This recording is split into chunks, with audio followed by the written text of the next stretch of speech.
This is Barry Zalma speaking for Claim School Incorporated's blog, Zalma on Insurance. Today we're going to explain why in insurance you only get what you pay for, and to obtain coverage, the insured must pay the premium.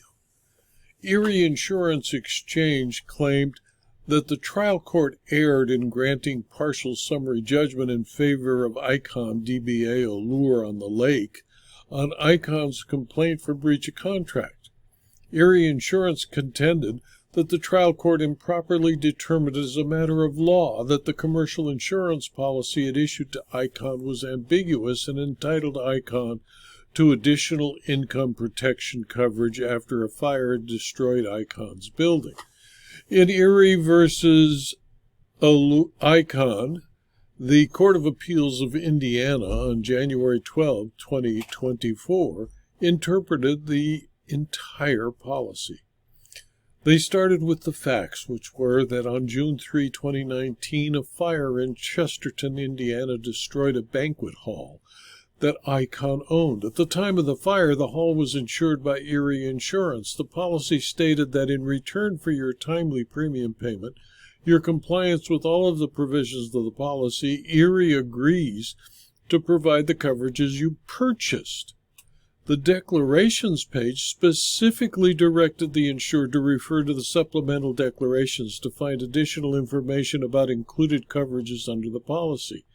Income protection coverage was identified as coverage 3 of the declarations and is defined as loss of income or rental income you sustain due to a partial or total interruption of business resulting directly from a loss or damage to property on the premises described in the declarations from a peril insured against.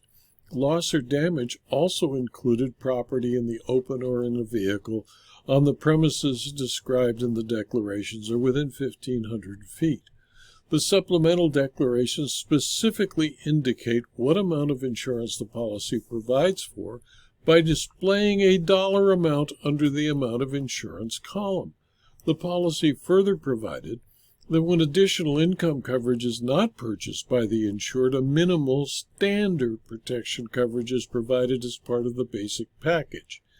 After the hall was destroyed, Icon submitted a timely claim to Erie under the policy, and although Erie paid both the property damage and building contents protection of Icon's claim, it maintained that the maximum income protection afforded under the policy was $25,000 and not $1 million because Icon did not pay a premium for the additional income protection.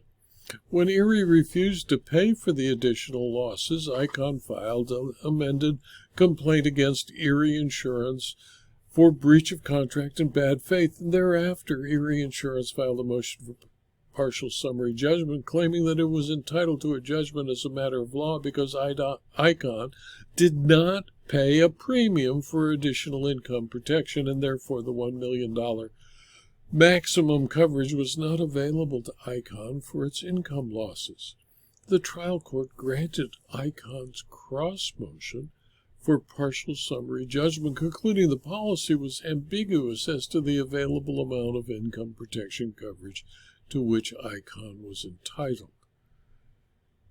Now, making its decision, the Court of Appeals noted that insurance policies are contracts subject to the same rules of judicial construction as other contracts, and insurance policies must be read as a whole. That is, specific words and phrases cannot be construed exclusive of other policy provisions.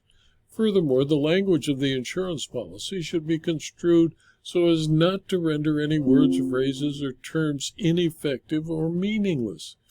In this case, the first page of the declarations in the policy denotes the coverage for which Icon paid a premium. The policy's plain language was clear that each occurrence limit is specifically limited to include the total amount of insurance that will be paid for bodily injury or property damage liability and for medical expenses under the liability portion of the policy, and hence the unambiguous language of the policy demonstrated that the each occurrence limit on page 1 of the declarations, which Icon relies upon, is a limit for general liability coverage, not a limit for property damage. As a result, the $1 million each occurrence limit shown there is irrelevant to the amount of income protection coverage afforded under the policy. The fact that there was a lack of a dollar amount for coverage 3 to the Court of Appeal was a clear and unambiguous statement that additional income protection coverage was not included for this property. The declaration showed that ICON paid no premium for coverage 3 income protection, and in accordance with the plain language of the policy, Erie Insurance did not provide such coverage to ICON. Thus, ICON is limited to income protection coverage up to the $25,000 minimum in accordance with the standard protection section of the policy. The trial court's conclusion was, therefore, reversed, and the trial court was instructed to enter partial summary judgment for Erie Insurance and to conduct further proceedings consistent with the court's opinion. In my opinion, insurance contracts must be read before accepting the offer from an insurer to insure. In this case, the insured ICON either failed to read the coverages provided or decided not to purchase the income coverage. In fact, they did not. The Court of Appeals found that since ICON did not pay a premium for the income coverage, it had no coverage for income loss except for the base minimum provided. Regardless of why ICON did not pay the premium, by not doing so, ICON recovered only the minimal coverage for income, but not the coverages they wanted after a real loss. This video was adapted from my blog, Zalma on Insurance, which is available free to anyone who clicks on the URL zalma.com/blog. You can subscribe to the blog and you will receive notice of every blog posting, usually 5 or 6 a week. And you'll have access to the more than 4,700 blog postings. You can also subscribe to the videos on YouTube and on rumble.com. And if you do, I'd appreciate it if you would click on the like button on YouTube or the thumbs up button on rumble.com. If you're interested in more detail about insurance, insurance claims, insurance law, and insurance fraud, please consider, for a very small fee of $5 a month or $50 a year, to subscribe to my Substack publication. Thank you for your attention.